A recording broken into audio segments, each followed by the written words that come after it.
What is going on, guys? This is your boy Az. We are back here with another video for you guys today. Hopefully you guys are having a fantastic Monday. I guess the Monday's almost over now, so hopefully you guys have had a fantastic day. And other than that, if you guys would have seen the title, we're going to be addressing the fact here that we're going to be pushing in the leaderboards here, despite the fact that we only have 3 and 4 yellows, right? So for example, we're going to be running Storm here, and she's great because she's been a very good addition to the lineup here, just with regards to the damage and what she brings to the table here with that massive amounts of exposure and the speed, and removing the safeguard and the immunities as well, which is nice. Or does she remove the safeguard, or is it just immunity?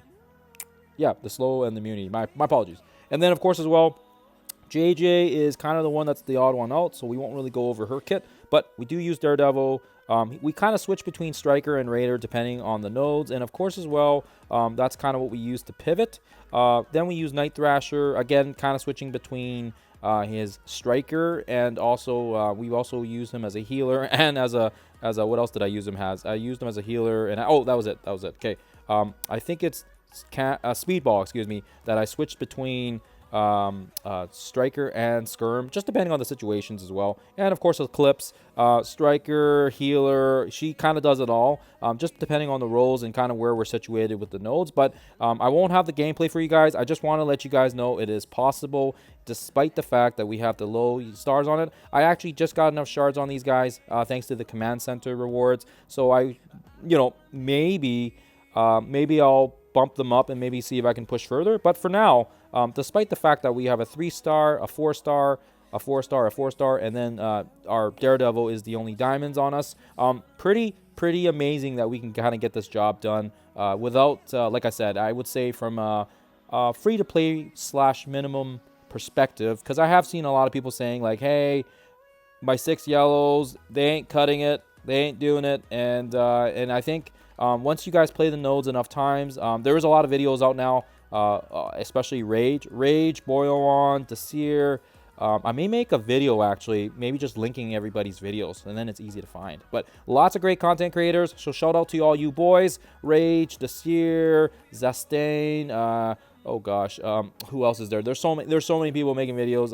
Apologies I don't list you guys all off, but thank you for all the footage. Oh, Gideon, Valley. I think everybody's awesome. Yeah, but make sure you guys check out the footage if you can. Other than that, like I said, we are able to get it done here, and I'll quickly go over the mods and of course the other teams that I use for the other nodes leading up to the finish.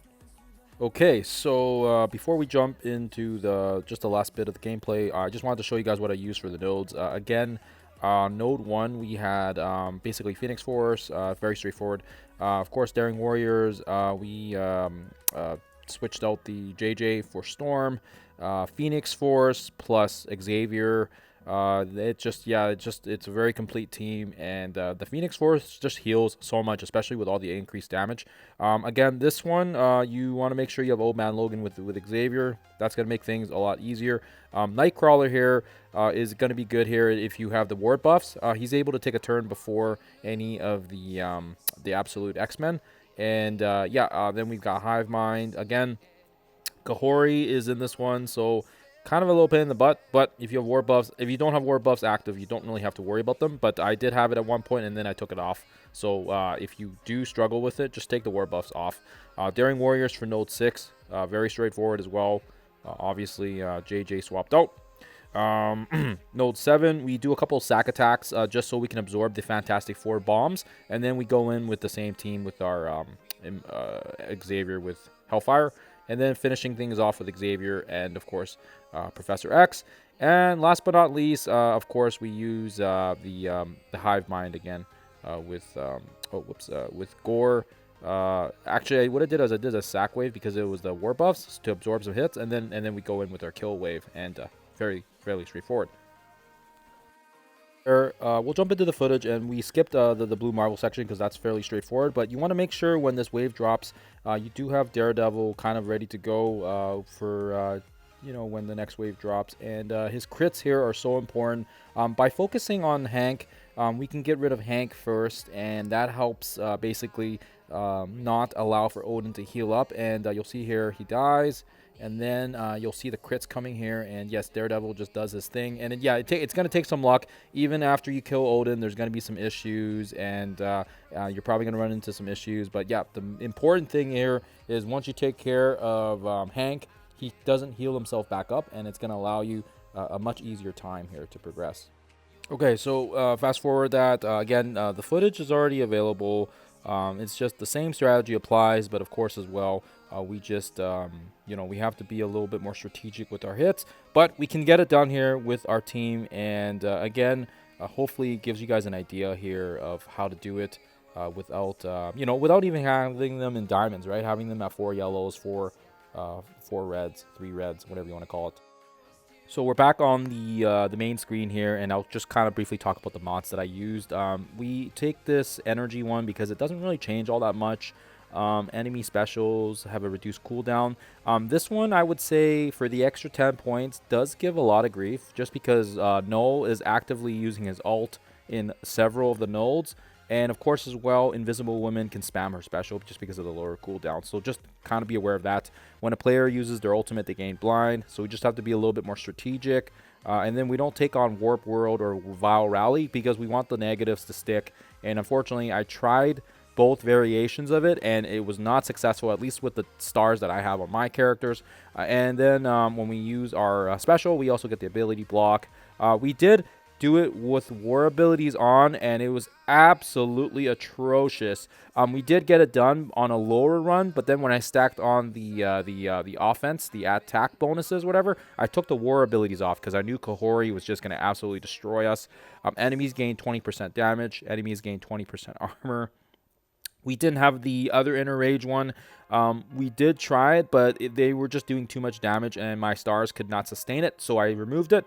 But we do get the 30% armor, and then, of course, as well, we get the massive 2 big ones at the end there for the 100 points. And that is kind of all the mods in a nutshell. And that is kind of it, guys. That's kind of it. Hopefully helps you guys out. Hopefully gives you guys an idea of where we're sitting at here. Again, I know this event's not gonna stick.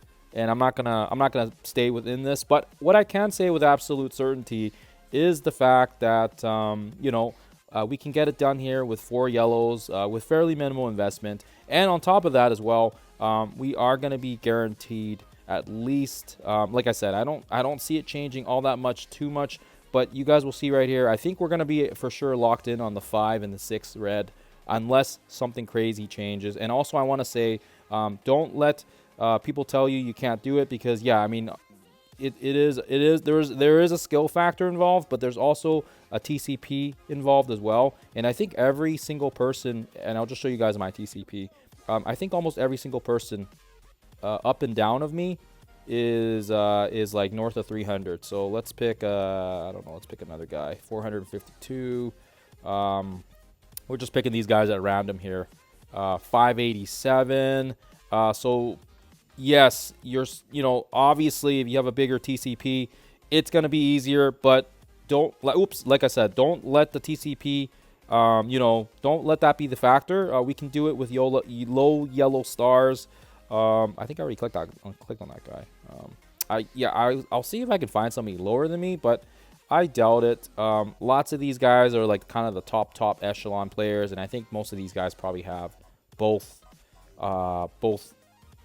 teams built up, right? Daring Warriors and probably Shadow Conclave, right, if they're spenders. But yeah, obviously we haven't spent any money this year, and I don't plan to, especially with their whole strike pass thing that went live today. So I don't know. I've got my own mixed feelings about it. But other than that, like I said, don't let the stars fool you. We can get a fairly high rank here, and I'll maybe see if I can get some more gameplay footage for you guys if you guys are curious what the actual run looked like. But overall, I would say, other than timing and knowing how the nodes work, it's definitely for sure more of a skill component. And of course as well, if you have the diamonds and the stars, it definitely helps, but there's definitely a lot of skill involved. And of course we were able to prove that with the rank that we got, despite running only with the 4 yellows on our team. Okay, other than that, guys, hopefully this helps you guys out. I'll see you guys in the next one.